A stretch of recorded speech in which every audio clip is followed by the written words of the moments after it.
Okay, so what we are going to be talking about today is a national poll that Coltura commissioned that sheds some light on where we can go with transportation emissions in Massachusetts. So this poll asked voters around the country, but also specifically in Massachusetts, what they think about climate change, air pollution, and electric vehicles. And what we learned from that data will help inform some of the advocacy work that we're doing on this front moving forward. But first, we'll go over some quick Zoom basics. Devin, if you don't mind changing the slide.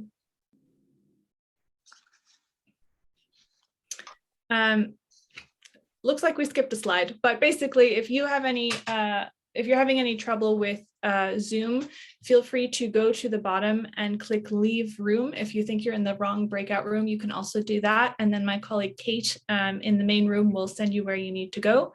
As we're talking, if you have questions, we would love for you to put them in the chat so that we can have a little bit of a conversation after the slides are done. The slides will only take a couple of minutes, but we really want to get to your questions. So with that, I'll move on to the first takeaway from that national poll. And this will not be surprising, but is good to have reiterated. Voters across the country are really concerned about climate change and air pollution. And this makes a lot of sense because we have seen so many wildfires, floods, natural disasters within the country and internationally in the last couple of years. In the national poll, 71% of respondents said that they are somewhat or very concerned about climate change, and 74% said the same thing about air pollution. But both of those numbers were higher in Massachusetts. So in Massachusetts, 77% of respondents are somewhat or very concerned about climate change, and 83% are concerned about air pollution. So that is a really strong signal being sent by folks in the state, but also nationally. If we move to the next slide, we can see that that same poll found that people are really excited about electric cars. Nationally, 59% of respondents said that they have a positive view of electric cars, and that number is higher again in Massachusetts at 66%. I know I'm throwing a lot of numbers at you, but this one, this next one is at least on the slide. Of the folks in Massachusetts who took the survey who said that they were likely to purchase a car sometime in the next 5 years, more than half, 56%, said they are likely to make that next car electric. And that is really important as we think about how many cars there are on the road in Massachusetts and how we're going to transition them quickly to electric. It's really good news that more than half of folks are thinking about an electric car. One thing that was also really striking in these poll results is that people are really excited about electric cars, but there's still a very clear need for more education. People both nationally and in Massachusetts were really kind of unsure about some of the key benefits for drivers. So the first one is that it's cheaper to drive a mile on electricity than it is to drive a mile on gasoline. But only about half of Massachusetts respondents know that there are those fuel cost savings that they can expect. And those are particularly stark right now, where fueling a vehicle with electricity is about the equivalent of $1.96 per gallon, according to the Department of Energy, compared to wherever our gas prices are fluctuating to today. The second big benefit that folks were even more unclear on are the maintenance benefits of electric cars. If you have ever attended another one of our electric car webinars, you will have heard us cite a 2020 Consumer Report study that found that electric vehicles have half the maintenance costs of comparable gas cars over the lifetime of the vehicle, but only 36% of Massachusetts respondents realized that EVs are less expensive to maintain than gas-powered cars. So long story short, there's definitely enthusiasm for this new technology, but a lot of confusion still that needs to be addressed. The next key takeaway is that people really are looking for bold state leadership on this issue. They understand that climate change and air pollution are huge issues. They know that we need to transition, and they're really looking for leadership. The survey or the poll asked a specific question about a policy idea, which was What if we required all new cars, so specifically new cars, not used cars, that are sold in the state to be electric starting in 2030 to reduce air pollution, combat climate change, and do all the other good things we know electric transportation does. And that question was put to folks across the state and across the country. In Massachusetts, 62% of respondents supported this policy idea. Whether that was a somewhat support or a strong support, 62% supported that policy idea. So that we're taking as a clear signal that folks understand that we need to put our foot on the accelerator, so to speak, to make sure that this transition happens quickly. The next slide will show a couple of demographic trends that we found really interesting. So first, I should note that these demographic trends are national. They weren't broken out by state, but nationally, younger respondents and respondents of color were more concerned about climate change and air pollution and more supportive of bold policy than white respondents. And this is a trend that we've seen in lots of national polls around climate change in past years. So it was just interesting to see that again supported in the results from this poll. We can keep the slide up for just a moment so that folks can look at the graph on the right, but we can also come back to this if folks have more questions. But then I think we'll move to the last slide and put this a little bit in context of what this means for Massachusetts. And it's relevant because there are a couple of sort of simultaneous policy developments that are really going to inform how quickly this transition can occur. So the first is that the 2021 roadmap bill, which Larry alluded to in his opening remarks, that Governor Baker signed into law at the beginning of this year, mandates 50% greenhouse gas emissions reductions under 1990 levels by 2030. Which is huge and sets us on a path to reach net zero emissions by 2050. The state right now is in the middle of writing a plan that will actually get us to those emissions reductions by 2030. That's called the Clean Energy and Climate Plan. A previous version of this plan found that the state would need 750,000 electric cars on the road by 2030 to meet that goal. And at that point, basically, electric vehicles would have to make up 50% of new car sales. That was written at a time when the state goal was only 45% emissions reductions. So now we have to be even more ambitious, and the state will release a draft in the spring to see how they're going to get those additional 5% emissions reductions, and also how they're going to get emissions reductions in general, given the fact that TCI is on hold for the moment. That's the Transportation and Climate Initiative that Larry mentioned, and that it looks like it will take longer to get clean energy imports from Canada. So those are some important developments that are coming at the same time as everything that's going on the federal level. Massachusetts will be receiving $63 million for electric vehicle charging infrastructure from the bipartisan infrastructure bill that went into effect a little while ago. And the state can also compete for $2.5 billion in grants.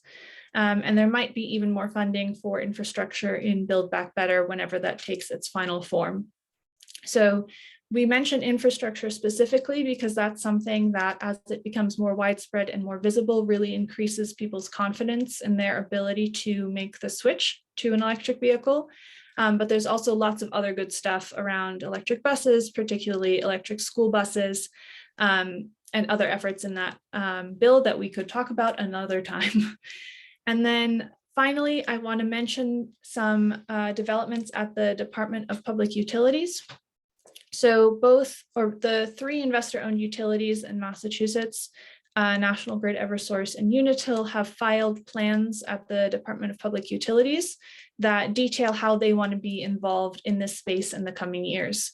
And their proposed programs really dwarf the funding that's coming from the federal government for electric vehicle charging stations. So as I mentioned, Massachusetts is getting $63 million from the federal infrastructure bill. National Grid is proposing 96 million for public and workplace charging. Eversource is proposing 109 million for the same thing. And then both are proposing further millions of dollars for residential charging. So we'll see how much they actually get at the end of this process at the Department of Public Utilities, but this should all sort of bundle together to show that there are some really significant investments coming, particularly in charging infrastructure, and that should increase the kind of confidence people need to make the switch, and also pressure for bold leadership to actually make sure we can get these vehicles on our roads in place of gas-powered cars ASAP.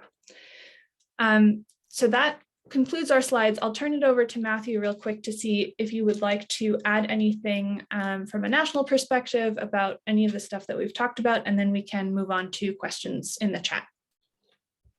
Well, thanks, Anna. No, you did a great job summarizing the poll. I will add that pretty much in all parts of the country, the desire to phase out gas cars by 2030 is pretty strong. For example, in Florida, 55% of people favored phasing out gas cars by 2030. In Texas, I think it was 47% in favor, 35% against. So it doesn't necessarily just break down on partisan lines. There's actually pretty broad support for it throughout the country. I think people, they don't want their cars taken away. So we try to make it really clear in the polling that people will be able to hang on to their 2029 and earlier gas cars. But yeah, I think people are ready to turn the page on gasoline. Great. We certainly are too. I see there's a lot of activity in the chat, but I haven't been looking at it because I've been looking at the slides.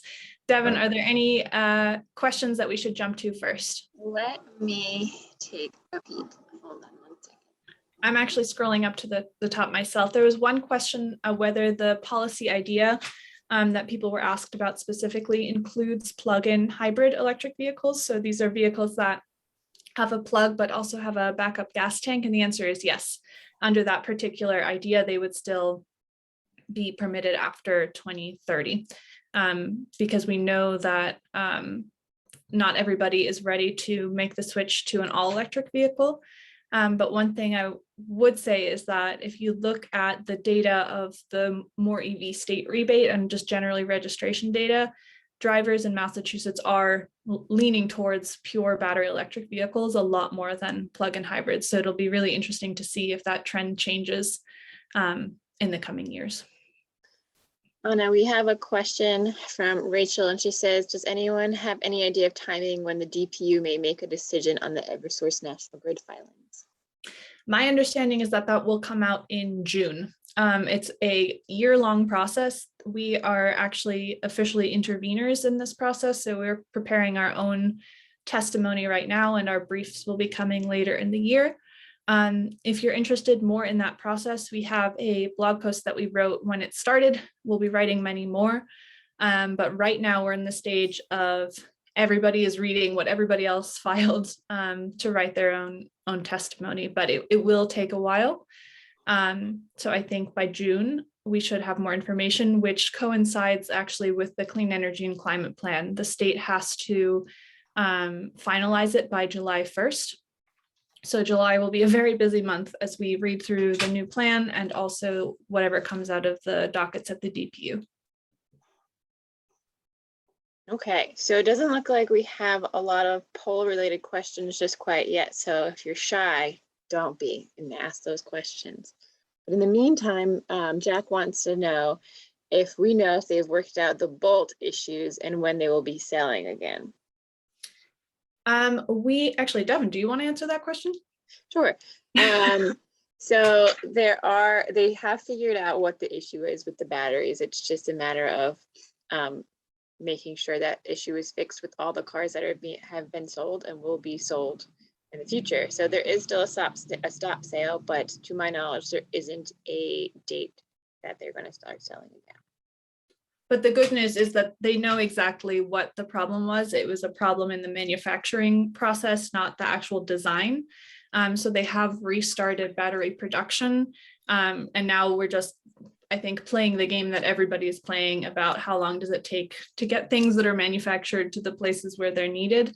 And GM is having to basically make the decision of what percent of the batteries that they're now producing are going to retrofitting existing bolts or building new bolts. So they don't share a lot of information about that, but we are in frequent touch with our Chevy dealers. And the moment it is lifted, we will shout it from the ramparts so that everybody knows, because we know a lot of people are impatiently waiting for that day. Okay, and this is an interesting question. So it's Jeff asks, ditching gas cars lowers their price, making them attractive, especially for lower income groups. Any thoughts about supporting transition to electric and low income people? Yes. So I can speak to what we've done so far and then what's kind of coming.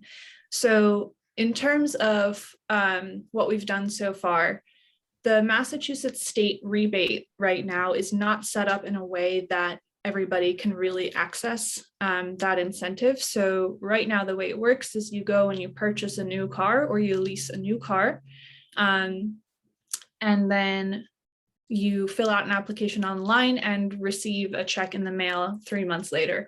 And we know that not everybody, A, can purchase a new car, or B, wait those 3 months for that check to come in the mail.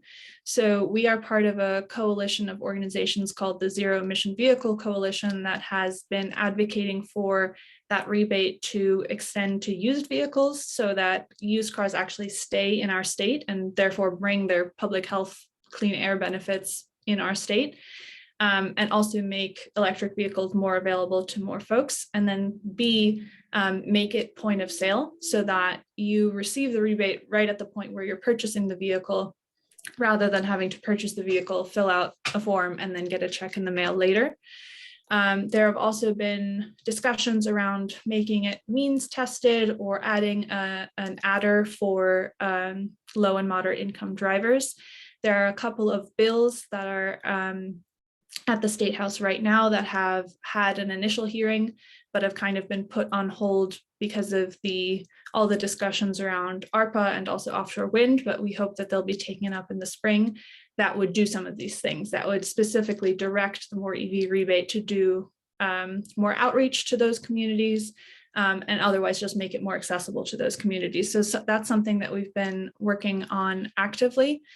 In terms of what we think is needed between now and 2030, there's sort of two big points that I would make about how we're thinking about this. One is that charging infrastructure really needs to be more accessible. Right now, it's very easy to get an electric car if you own and live in a single family home. But if you live in an apartment building or a condo, it's much more challenging. The utilities and those dockets that I talked about are trying to tackle this, and the federal dollars will too, hopefully, but that is definitely one space where we need to see a lot of movement to make this more accessible to more people. And then the second thing I want to mention is that right now, one of the primary barriers for an electric vehicle is the upfront cost. And the upfront cost is still higher than gas-powered cars, mostly because of the battery. But battery costs are declining really quite rapidly, and analysts like Bloomberg New Energy Finance think that sometime in the next couple of years, we will reach cost parity.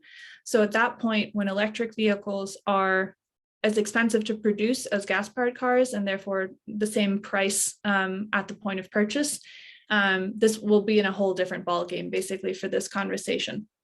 So that's something we're keeping an eye out on. And then lastly, I just want to say that on the advocacy front, we are also really pushing for the electrification of transit buses, school buses, any medium or heavy duty vehicles, because those are some of the worst polluters in terms of public health harm, but can also therefore basically clean up the air where it's needed most and bring those benefits to people, even if they don't, for example, own a vehicle in the first place. I'm realizing I'm talking a lot. Matthew, feel free to jump in if you want to respond to any of these questions. Yeah, there's a couple of questions in the chat I thought I might talk about. One near and dear to my heart is gas stations. Like Barbara asks, what's the plan for all of the gas stations? Will they be repurposed for EV charging? So that's a great question. It really depends a lot, we believe, on where the gas station is located. In certain areas, especially rural areas, gas stations may be a great place for EV charging. In fact, in Norway, which has by far the highest EV penetration in the world, they're starting to just strip out some of the gas pumps and leave some in and put in EV charging where the old gas pumps used to be, right in the kind of what's called the forecourt of the gas station. And in general, gas stations are starting to provide more food and things like that. So there's actually a pretty good possibility that gas stations will want to have EV charging because people stick around longer, they'll spend more time in the gas station. In other locations, I think gas stations are going to be in trouble. I mean, in general, right now, about 75-80% of EV charging is done at home or at work.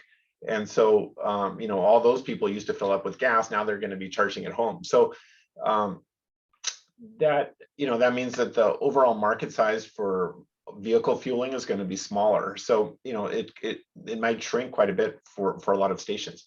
One thing for, in markets like Boston, where there's great demand for housing is that gas station sites typically are zoned commercial. They, are good candidates for multifamily housing.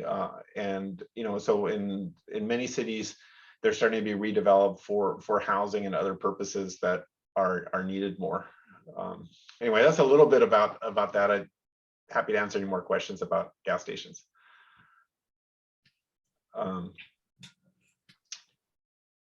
And then Donna asked, when will battery charging be as quick as filling your gas tank? So, that's a great question. Right now on the Tesla and I think Porsche and a couple of the cars, you can charge roughly 180 miles in 15 or 20 minutes, which is about half the time from a few years ago. But no one knows exactly what that curve is going to look like. So where are we going to be in 5 years? But a lot of people are saying, yeah, we'll be down to 200 miles in 10 minutes. So it's starting to approach, gasoline fueling is still probably going to be a little bit slower, for the next 5 years. But after that, who knows? I think you meant in that last sentence, electric vehicle charging will still be a little slower, but then in the coming years, we'll see. Yeah, exactly. I mean, no one, it's a scientific and engineering question that no one really knows the answer to fully. I see a couple other questions that I think are just really interesting. One is, why aren't markets driving more EV stations? And that is an excellent question that I'm not an economist at all. Right.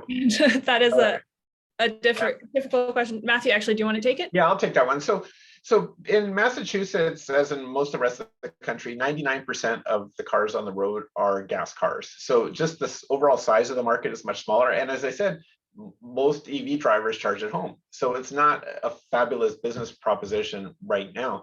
So the question is, well, what will it look like as EVs start to, become more prominent? And yeah, so overall, I think it's looking good. But one of the big problems that capital has right now in terms of investing in EVs and charging and stuff like that is we don't know exactly what the uptake is going to look like. So what percent of new cars are going to be EVs in 2028 or 2030? No one really knows. And that's why actually we think that there's a big room for policy intervention.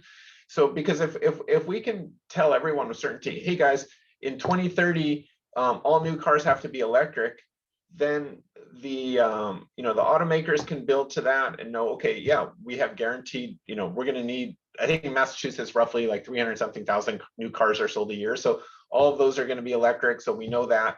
And then people that are in the charging business can say, okay, if 300,000 new cars are going to be electric in 2030, then we need to provide, X amount of charging capacity. And so they know.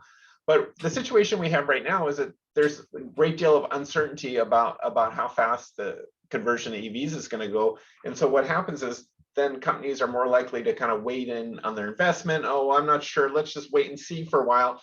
And if everyone's kind of waiting and seeing, and the auto manufacturers are kind of waiting and seeing, and the charging people, then the stuff doesn't get built, and it just kind of prolongs this long period of continuing to sell gas vehicles, which is kind of unfortunate because those gas vehicles that are sold while these issues get sorted out are going to be on the road for 15 years.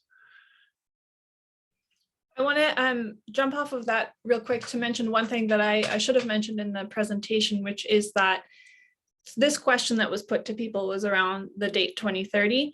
And the United States is frankly behind other countries around the world who have put actual deadlines on phasing out gas-powered cars, and different countries around the world have chosen 2030 or 2035 or different dates, but there is definitely a global movement happening here that will impact what the manufacturers are doing, and joining that movement would only really accelerate it and make it clearer and less risky for the manufacturers to actually build this future that we need. So that's one thing I wanted to mention. There's one question in the chat that I can't help but speak to, which is around congestion pricing. So congestion pricing is a policy intervention, basically, where for dense city centers at certain times, you have to pay a fee to drive in that area. And there are cities, particularly in Europe, that have implemented this with sort of concentric circles of where the fees are at what time. But basically, the goal is to A, raise revenue that can be sent directly to public transportation in those areas, and then B, incentivize people who could shift when they drive to shift to times when there isn't as much traffic, which reduces congestion and therefore reduces air pollution and travel times, and does lots of good things for folks who live and work in dense urban centers. So far in Massachusetts, this hasn't gone very far, mostly because Governor Baker's administration does not want to pick up this tool from the toolbox. But we think it is really important, particularly for places like Boston, where traffic is choking both people literally in terms of emissions, but also business in terms of delays in travel time. Personally, I'm really interested to see whether that conversation picks up speed, pun not intended, now that the Transportation and Climate Initiative is on hold, because TCI would have brought dedicated revenue that we could use for transportation improvements. That's off the table for the moment. And so maybe congestion pricing will be more attractive to some of the powers that be. So that's definitely something we have our eye on and want to see. I'll just scroll through the questions unless Devin, you have any already that you think we should be answering. Let's see. There's one interesting question about our, sorry, my chat keeps moving. Our policy to electrify police vehicles on any table. I could talk to that a little bit. So this is really cutting edge, and in areas in California and Fremont, California, they've done a test with Teslas, and they actually worked out pretty well. There's a lot of special things that a police vehicle needs, like they need their bumpers to be reinforced, and so Ford, is historically like they make their Explorer for that. So right now, 99.9% of police vehicles are still gas cars, but there's a lot of interest in changing them, and some of the new like heavier SUVs that are coming out will probably become police vehicles, but it's just kind of right on the cusp.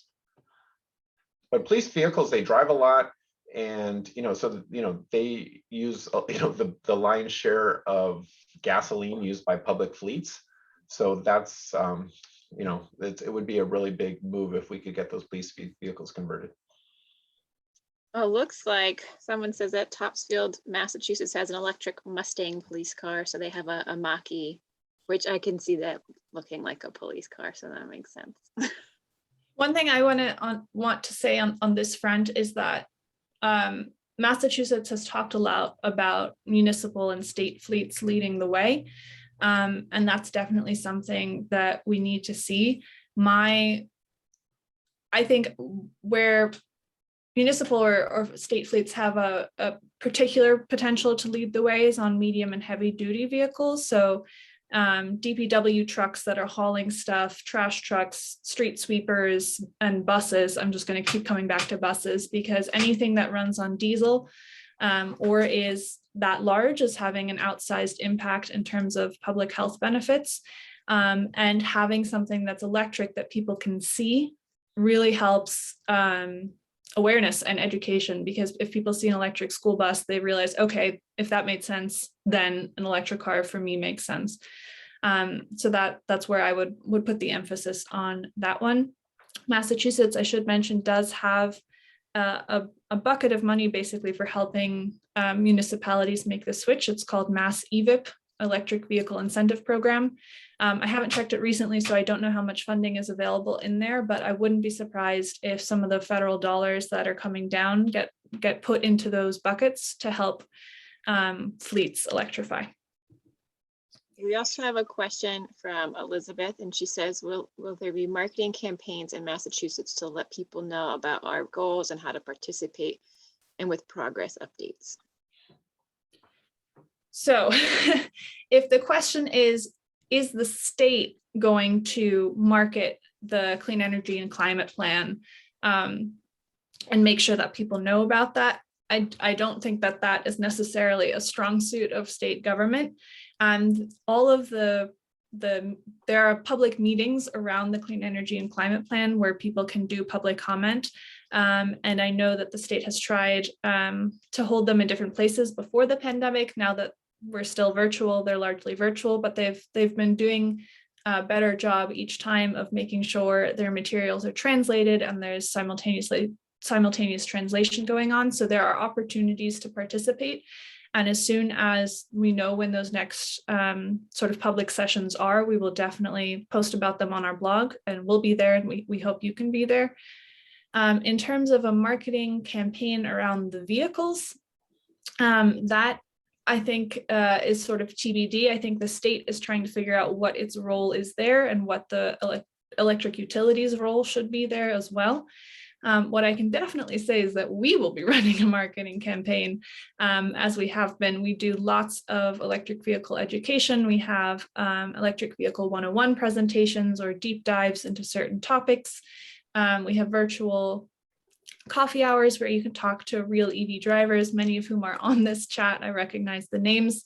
And then as soon as it's not wintertime, we do ride and drives and showcases outside. So we're doing our best to reach as many people as we can. And we will keep doing that regardless of what the clean energy and climate plan looks like or what happens with the DPU docket. So hopefully that'll sort of just be an increasing snowball in the coming years. Yeah, plus I would add that the automakers are doing a lot more EV marketing now, which is great, and their resources obviously dwarf anything that the public sector nonprofits can come up with. So that's a really encouraging trend. I just want to point out that Richard says that he's in a town, and there's a town in Connecticut that has Teslas for police vehicles. So just to bring that point back around, so that's pretty cool. And then we only have a few minutes left, a second left. I know there's some questions we didn't get to, so I'm sorry about that, but I hope that you all learned a lot and enjoyed the presentation. Thanks all.